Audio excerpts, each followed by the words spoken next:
Class 12 subject philosophy ABTA test paper থেকে AC 217 এবং 218 page 2024-25 সম্ভাব্য যে এমসিকিউগুলি বলো। ভাষায় প্রকাশিত অনুমানকে কি বলে? যুক্তি। উদ্দেশ্য পদ ব্যাপ্য হয় যে বচনে? সামান্য বচনে। একই উদ্দেশ্য বিদেহ পদ সামান্য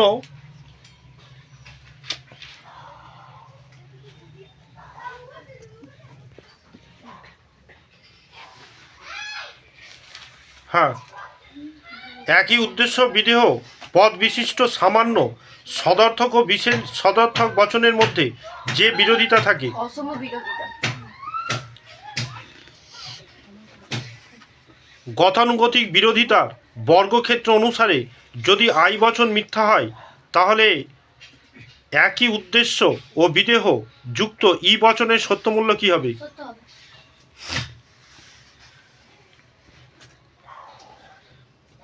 অবরোহ যুক্তি আলোচ্য বিষয় হলো আকারগত বৈধতা।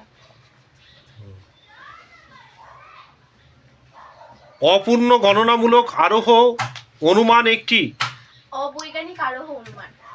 আমরা একটি বিশেষ সত্য থেকে আর একটা বিশেষ সত্যে উপনীত হই যে আরোহ অনুমান তা হলো আপতিত আরোহ অনুমান।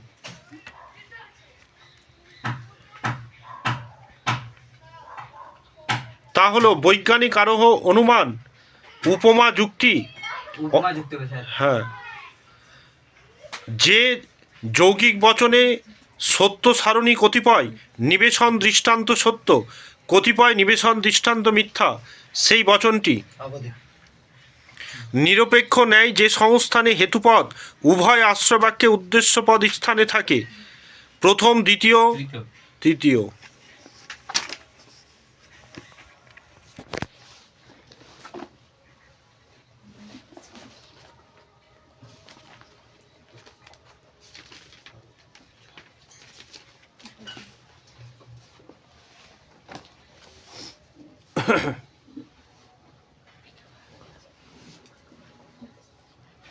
পিভেল কার্লপি এই বচনটি শতসত্য শতমিথ্যা অনিশ্চিত কোনোটি নয়।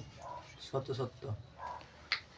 ক হলো ক্ষয়ের আবশ্যিক শর্ত, এ কথার অর্থ ক যদি না ঘটে খ ঘটবে না। ঠিক। ড্যারাপটি কোন সংস্থানের বৈধ মূর্তি? দ্বিতীয় সংস্থানের। বৈকল্পিক নিরপেক্ষ ন্যায়ের কোন বাক্যটি বৈকল্পিক বচন হয়? প্রথম আশ্রয় বাক্য। ব্যতিরেকী পদ্ধতির অপপ্রয়োগের ফলে যে দোষ হয় তা হলো কাকতালীয় দোষ। যদি পি কিউ সত্য হয় তাহলে পি ট্রিপল বার কিউ এর সত্য মূল্য হবে। লগোস শব্দের অর্থ চিন্তা। এর মতে কারণ যদি সদার্থক ও অনর্থক শর্তের সমষ্টি, কার মিলের পদ্ধতি কারণকে মূলত পরিমাণগত দিক থেকে বিবেচনা করা হয়। কোন পদ্ধতিতে? অন্যই ব্যতিরেকী সহপরিবর্তন কোনোটি নয়। সহপরিবর্তন।